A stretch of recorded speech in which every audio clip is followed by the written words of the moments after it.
नमस्कार।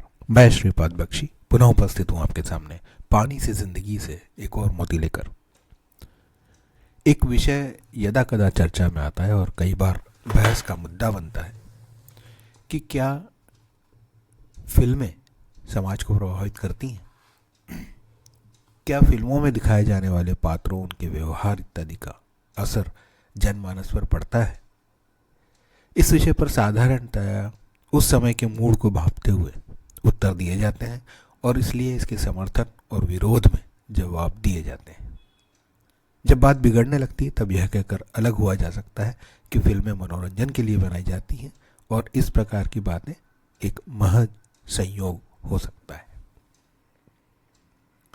फिल्मों में दिखाए जाने वाले दृश्य और विज्ञापन कितना असर डालते हैं, इसका एक सच्चा उदाहरण है एक वोदका बेचने वाली कंपनी का।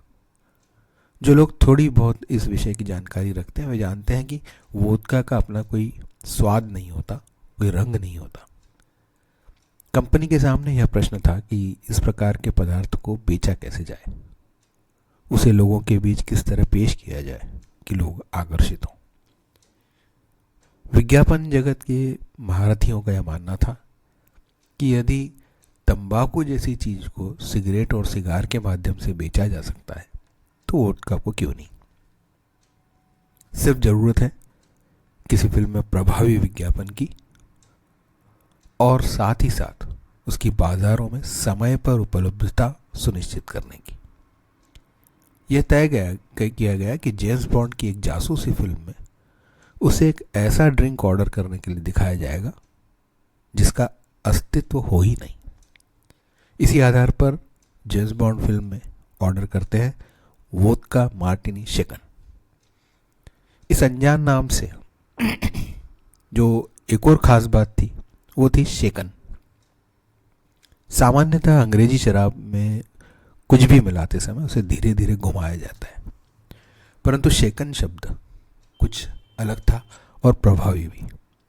इसका परिणाम यह हुआ कि अगले 2 साल के अंदर वोदका मार्टिनी सबसे अधिक मांगे जाने वाला पेय बना और सभी मदिरालयों में या बार में सबसे ज़्यादा मांगे जाने वाला पेय था वोदका मार्टिनी शेकन। फिल्म के प्रभाव का इसे सशक्त उदाहरण देने की आवश्यकता नहीं, पर यदि हम हमारे संदर्भ की बात करें तो हमारे सामने भी अनेक उदाहरण हैं। आज जिस व्यापक स्तर पर शादियां होती हैं या करवा चौथ जैसे त्यौहार मनाए जाते हैं, उन पर बहुत बड़ा प्रभाव उन फिल्मों ने डाला जो 90 के दशक में आई और उन्होंने इन बातों को इतना चमकदार बनाया।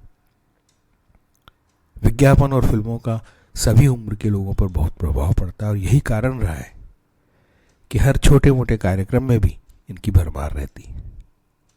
ना सिर्फ विज्ञापनों ने मीडिया और फिल्मों की आय बढ़ाई, बल्कि वे प्रसिद्ध लोग जो इन्हें करते हैं वे भी बहुत पैसा कमाते हैं।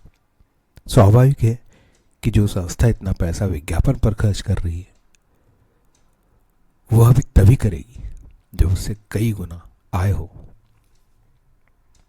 बात जो चुपती है वह यही कि इतने प्रभावी माध्यम का उपयोग सिर्फ और सिर्फ व्यावसायिक सोच या कई जगहों पर विशुद्ध रूप से सामाजिक संरचना को बिगाड़ने के उद्देश्य ही क्यों किया जाता है।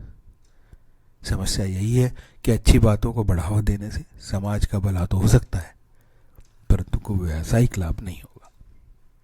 इसलिए किताबें पढ़ने के लिए प्रेरित करने, स्वस्थ रहने के लिए प्रेरित करते या समाज और देश के लिए कुछ करने को बढ़ावा देने के विज्ञापन आपको कभी नहीं दिखेंगे। यही कारण है कि साहित्यकारों, वैज्ञानिकों, बड़े बड़े वास्तुविदों, इंजीनियरों और डॉक्टरों के नाम भी याद नहीं और इन फिल्म में नाचने गाने वालों की 4 पीढ़ियों के लोग नाम हम जानते हैं। बस इस बात पर यह बात समाप्त करते हैं कि यदि यह माध्यम प्रभावी है तो इसका उपयोग भी सकारात्मक प्रभाव डालने के लिए किया जाए तो क्या कहना। जय हो, नमस्कार।